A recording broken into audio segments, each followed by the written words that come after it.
మీరు బంగారం తాకట్టు పెట్టి ఆ బంగారం డబ్బులు కట్టలేక ఇబ్బంది పడుతున్నారా? ఆచారి గోల్డ్ వాళ్ళు మీ బంగారం కొని మీ లోన్ తీర్చి మిగిలిన డబ్బులు మీకు ఇచ్చేస్తారు. ఇంకెందుకు ఆలస్యం? ఆచారి గోల్డ్ ఈ నెంబర్స్ కి కాల్ చేయండి. సార్ వెరీ రిఫ్రెషింగ్గా చూస్తే కనుక కొత్త పలుకులు మళ్ళీ తొందరగా వచ్చినాయి అని అనిపిస్తుంది. ఎందుకంటే ఒక దేశం ఒక రాష్ట్రాన్ని ఒక దేశాన్ని 143 కోట్లు లంచం అడగొచ్చా సార్? అడగగలుగుతుందా? దాన్ని మోడస్ ఆఫ్ ఆపరెండా అన్న కాన్సెప్ట్లో చూడండి సార్. ఫస్ట్ ఈ తలా తోకలేని నాన్ జర్నలిస్టులు కెరసాలు అమ్ముకునేవాడు, పెట్రోల్ బంకులో పనిచేసేవాడు. ఇది ఒక అఫీషియల్ పార్టీ ట్విట్టర్లోను సోషల్ మీడియాలో నేను అదే చెప్తున్నాను సార్. మీరు ట్విట్టర్ హ్యాండిల్ ఇవన్నీ చెప్తున్నారు, కానీ నేను ఒక లాజిక్ చెప్తాను మీకు దీంట్లో. మీకు వాళ్ళ మోడస్ ఆఫ్ ఆపరెండా ఏంటంటే, జగన్మోహన్ రెడ్డిని నెక్స్ట్ ఎలక్షన్స్కి భయంకరంగా పోర్ట్రేట్ చేసి నిలబెడదాం ఎలక్షన్లో. అంటే ఏంటి, ప్రజలకి ఇతను వలన రాష్ట్రం అంతా ఎంత అయిపోయింది, ఈయన ఇన్ని ద్రోహాలు చేశాడు, ఇన్ని అన్యాయాలు చేశాడు, ఇలాంటివన్నీ చెప్పి ప్రజల ముందు నిలబెట్టడానికి దేనికైనా దిగజారిపోతున్నారు. మీరు రాజ్యాంగం గమనించగలిగితే ఇప్పుడు జస్ట్ ప్రజలకు అర్థమయ్యే భాషలో చెప్తాం. 143 కోట్లు జగన్మోహన్ రెడ్డి సింగపూర్ గవర్నమెంట్ని అడిగాడు. అది ఎట్లా అడిగాడు సార్? 143 కోట్లు అంత ఫ్యాన్సీ ఉండండి. ఐ లవ్ యూ అన్నది కదా 143 అంటే. సో ఎలా చూడాలంటే, మీరు అర్థమయ్యే భాషలో చెప్పాలంటే, కడుపుకు అన్నం తింటున్నారా గడ్డి తింటున్నారా అని అడిగి దానికి సమాధానం ఎలా చెప్పాలంటే, ఒరే బుర్ర తక్కువ మేళం, మీరు ఫ్యాన్సీ నెంబర్ బాగానే పెట్టారు, ఐ లవ్ యూ అని 143 crores అడిగాడని. శభాష్.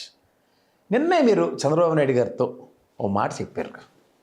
సింగపూర్ కన్సార్టిజం ఒకటి చెప్పారు, రెండోది సింగపూర్ టౌన్షిప్. ఈ 2 మాటలు ప్రజలకు అర్థమయ్యే భాషలో చెప్దాం. సింగపూర్ కన్సార్టిజం అంటే మనకి ఇక్కడ రియల్ ఎస్టేట్లో రెరా ఇలాంటివన్నీ ఉంటాయి కదా, అలా సింగపూర్ కన్సార్టిజంలో వాళ్ళ రియల్ ఎస్టేట్ వాళ్ళు ఎవడైనా సరే, ఉదాహరణకి ఆంధ్రప్రదేశ్లో కానీ ఎక్కడైనా బిల్డింగులు కడతామంటే they will take approval from respect to Singapore government. Okay, మీకు అర్థమైందా? సింగపూర్ గవర్నమెంట్కి అర్జీ పెట్టుకొని మేము ఆంధ్రప్రదేశ్లో లేకపోతే ఇండియాలో ఎక్కడో దగ్గర మేము కన్స్ట్రక్షన్స్ చేస్తాం, or wherever in the world. దానికి వాళ్ళు యాక్సెప్టెన్స్ ఇస్తారు. సే ఫర్ ఇన్స్టెంట్ సింగపూర్లో ఓ రియల్ ఎస్టేట్లు చేసే ఓ 10-50 కంపెనీలు ఉన్నాయనుకో, ఆ తెంగరోళ్ళ దగ్గర జగన్మోహన్ రెడ్డి, బాబు మీరు ఈ బిల్డింగులు గతంలో అమరావతిలో మీరు చంద్రబాబు నాయుడు గారు చెప్పినప్పుడు కడతా ఉన్నారు కదా, ఇప్పుడు నేను వచ్చాను కాబట్టి మీరు కట్టేయండి, నాకు 143 కోట్లు ఇవ్వంటే ఇందులో విషయం ఉందని అర్థం చేసుకోవచ్చు. కానీ తల తోక లేకుండా సాధారణంగా తెలుగుదేశం పార్టీకి ఒక లెగసీ ఉంది సార్. బికాస్ ఒక దశాబ్దాల చరిత్ర కలిగిన ఆ పార్టీలో ఈ కొత్తగా వచ్చిన తెంగరమేళంలో దేది ఆగట్లేదు వాళ్ళకి. ఈ నాన్ జర్నలిస్ట్ బ్యాచ్లతో సింక్ అయ్యి ఎలైనయి. ఇంకా నాకు అందులో చాలా పెద్ద పెద్ద వాళ్ళు నాకు తెలుసు. అందులో వాళ్ళ యొక్క మేధా సంపత్తితో రాసే ఆర్టికల్స్ అవన్నీ కూడా చాలామంది చాలా రకాలుగా చదివి ప్రభావితమైన వాళ్ళు ఉన్నారు. కానీ ఇక్కడ అవుట్ ఆఫ్ ద బాక్స్ ఎంతసేపు జగన్మోహన్ రెడ్డిని సెంట్రిక్గా ఎంత బదనం. ఇప్పుడు సింగపూర్ వెళ్ళారు కాబట్టి సింగపూర్ కథలు, బేతాల కథల్లాగా 143 కోట్లు అడిగారు, వీళ్ళకేమో గవర్నమెంట్ చెప్పినట్టు. నేను చెప్పాను కదా సింపుల్, సింగపూర్ కన్సల్టేషన్ అంటే అక్కడ 10 మందో 20 మందో రియల్ ఎస్టేట్లు బిల్డింగ్లు కట్టేవాళ్ళు సింగపూర్ కంపెనీకి అర్జీకి పెట్టుకుని గవర్నమెంట్కి, బాబు మేము ఇక్కడ ఆంధ్రప్రదేశ్లో కడతాం అన్నోడు ఎవడైనా ఉంటే ఆడి దగ్గర జగన్మోహన్ రెడ్డి అడిగాడంటే వాస్తవానికి దగ్గరగా పోన్లేరా బాబు, ఏదో గవర్నమెంట్ కాంట్రాక్ట్ ఇచ్చింది కాబట్టి టెండర్లో ఓ 10%, 143 కోట్ల బిల్డింగ్ అంటే 1430 కోట్ల బిల్డింగ్లు లేదా 14,300 కోట్ల బిల్డింగ్లోనూ 5% 10% గుర్తుపడ్డాడన్న వార్తకు మాట్లాడచ్చు. ఇప్పుడు కూడా మీరు ఇంకా నమ్మి అయ్యయ్యా 143 కోట్లు జగన్మోహన్ రెడ్డి ఆశించాడంటే చిన్న చిన్న షోరూంలో నేను డ్రైవర్లు, ఇంట్లో పనోళ్ళు, కూలోళ్ళు పెట్టుకునే అంత స్థాయి రమ్మంది.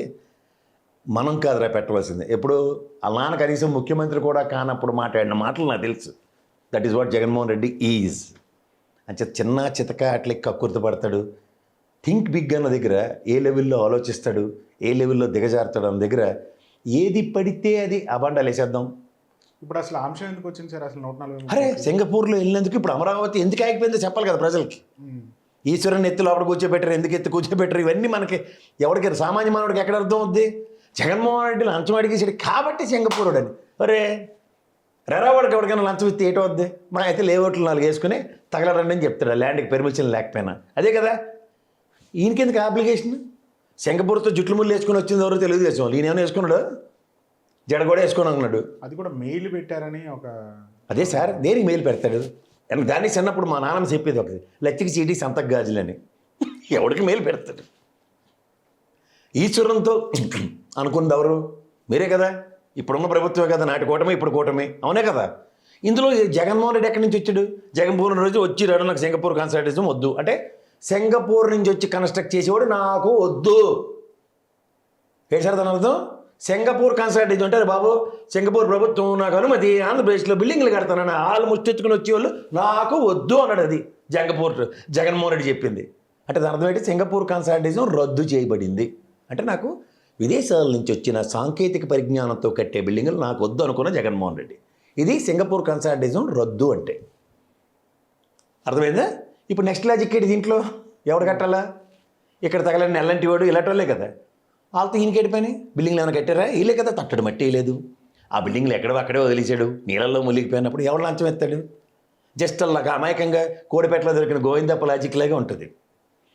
గోవిందప్ప ఎందుకు అరెస్ట్ చేశారా అంటే, బ్రాండ్లు అమ్మనివ్వకుండా ఆంధ్రప్రదేశ్లో హ్యాపీనే ఎందుకంట. ఎవడైనా బ్రాండ్ అమ్మితే లంచం ఇస్తారు, కానీ బ్రాండ్ అమ్మకపోతే లంచం కూడా ఇస్తారు సార్.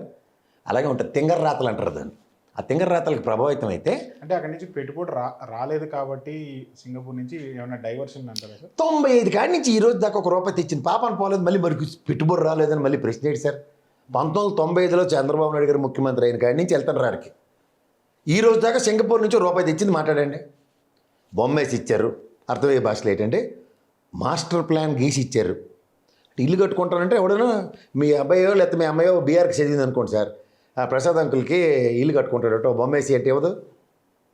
మరి అప్పటి ఫ్రెండ్షిప్ ఉన్నప్పుడు ఈశ్వరన్ రూపాయి డబ్బులు తీసుకోకుండా బొమ్మేసి రాజమౌళి ఇడ్లీ గిన్నెలు పెట్టడానికిను, హైకోర్టు భవనానికి తిరగలు తిప్పినట్టు పెట్టడానికి అవన్నీ ఆ బొమ్మలు వేసి ఇచ్చారు. ఏంటి తప్పేటి? 29 గ్రామాలు 34,000 ఎకరాలు ఎత్తే 34,000 ఎకరాలు లేఅవుట్ వేయమన్నారు, వేశారు. సరే ఇక్కడ అన్ని హాస్పిటల్ ఎట్టండి, అవే నవనగరాలు, ఇక్కడ అన్ని స్కూళ్ళు ఎట్టండి. ఒకటితో ఒకటిది. నా ఇల్లు 2 బెడ్రూమ్ ఇల్లు కట్టుకోమన్నా మీకు, లేకపోతే 3 బెడ్రూమ్ ఇల్లు కట్టుకోవాలి మీరు నేను. నా ఇల్లు ప్లాన్ మీ ఇల్లు ప్లాన్ అలా ఉంటుందా? ఒకటితో బొమ్మకి ఎత్తాడు. నాకు నవనగరాలు అక్కర్లేదు, సింగపూర్ కన్సల్టేషన్ వద్దనుకున్నా 143 కోట్లు అర్థం ఇస్తారంటే అలాగే ఉంటుంది. అందరూ స్కిల్ డెవలప్మెంట్లో అంత ఈజీగా డిజిటెక్ ఇచ్చేసినంత సులువుగా జరిగిపోద్ది అనుకుంటే బిజినెస్ టైకూన్ అతను. బిజినెస్ టైకూన్ అంటే ఏంటంటే, కష్టాల నుంచి బిజినెస్ చేసి రూపాయి స్థాయిల నుంచి 80 కోట్ల పైచీలకి ట్యాక్స్ కట్టే సామర్థ్యాన్ని సంపాదించుకున్న వ్యక్తి అతను. ఆ రోజు నుంచి ఈ రోజు దాకా ఫైనాన్షియల్ డివిజన్స్ ఈ రోజు దాకా అట్రిబ్యూట్ కాలే.